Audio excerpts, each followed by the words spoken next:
que, por enquanto, pelo menos por enquanto, o clima está amistoso visivelmente, né, Manhota? Pois é, Débora, existem algumas possibilidades que a gente conjecturaria, né, num encontro como esse. O cenário mais dramático seria um eventual desajuste, um desarranjo, um desalinhamento entre os próprios líderes que estão protagonizando o encontro. Então, entre Putin e Trump, isso poderia acontecer.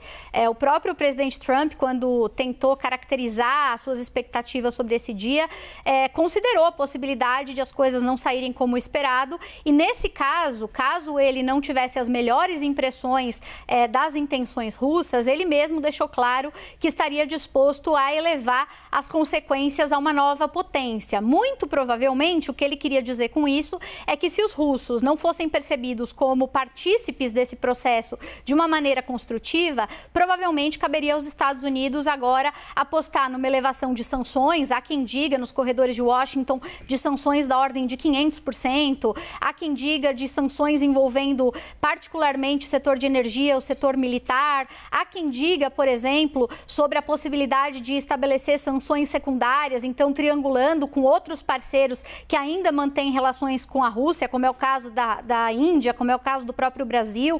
Então, Trump estava considerando e deve ainda estar considerando um cenário, digamos, mais catastrófico possível, em que sequer esse encontro bilateral fosse bem sucedido. Caso esse encontro bilateral não seja mal sucedido, caso ele seja minimamente razoável, e aí quem vai ditar essa leitura é o próprio Trump, ele tem dito insistentemente que ele é bom com pessoas e que ele costuma, pela experiência negocial dele, saber ler bem situações dessa natureza. Então, a depender das impressões que ele e a sua equipe tenham desse encontro, a gente pode caminhar para uma próxima etapa, quer dizer, o bilateral não vai de mal a pior, então abre-se espaço para esse próximo passo.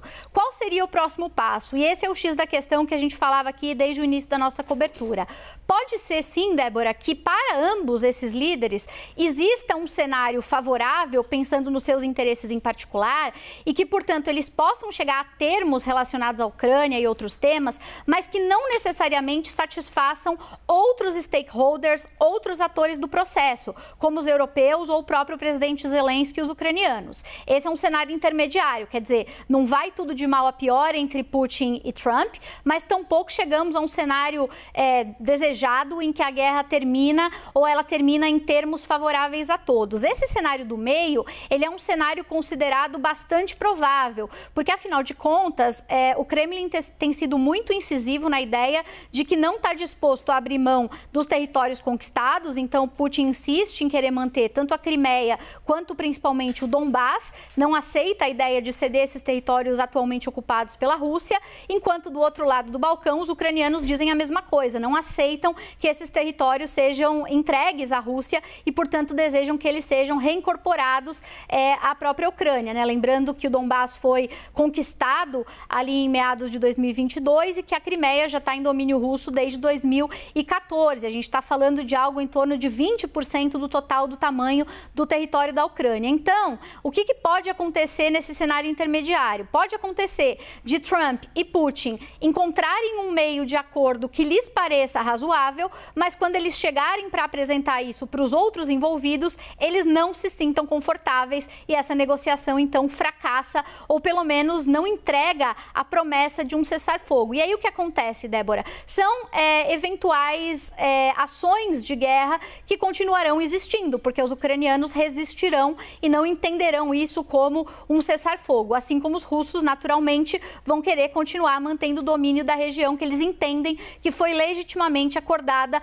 com o intermédio norte-americano. O cenário, por fim, mais otimista, como a gente falava mais cedo, e que pode, sim, também sair daí hoje, é um cenário em que haja a possibilidade de triangular os interesses para além de OTAN e território, que é o que a gente tem debatido desde o início dessa guerra. Quer dizer, se a gente for entrar numa numa disputa distributiva, tem ou não tem Ucrânia, né, na OTAN, tem ou não tem território para cada lado, pode ser que isso fique difícil de encontrar uns termos de barganha. O que talvez Trump tente imprimir, e aí é uma técnica negocial muito praticada em relações internacionais, segue uma estratégia que tem até um nome, chama negociação integrativa.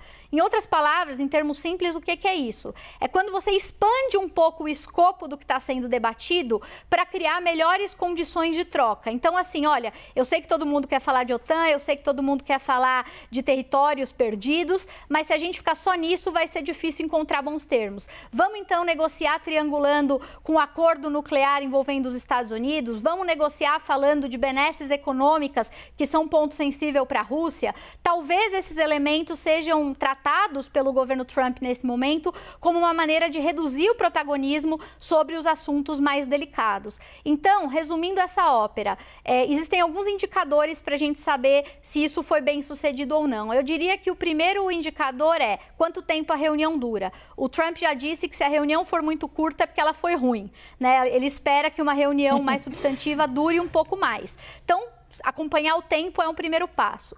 Segundo passo, quando eles forem anunciar o resultado desse encontro, como eles vão encarar essa negociação? Eles vão tratar disso como um assunto simplesmente bilateral entre Estados Unidos e Rússia, ou eles vão tratar isso como um tema de segurança internacional que envolve europeus e a Ucrânia? E, em terceiro lugar, eles vão falar só sobre OTAN e territórios, ou eles vão falar sobre outras coisas que criativamente podem ser incluídas como uma maneira de diluir um pouco esses pontos de maior divergência? Eu diria que esse é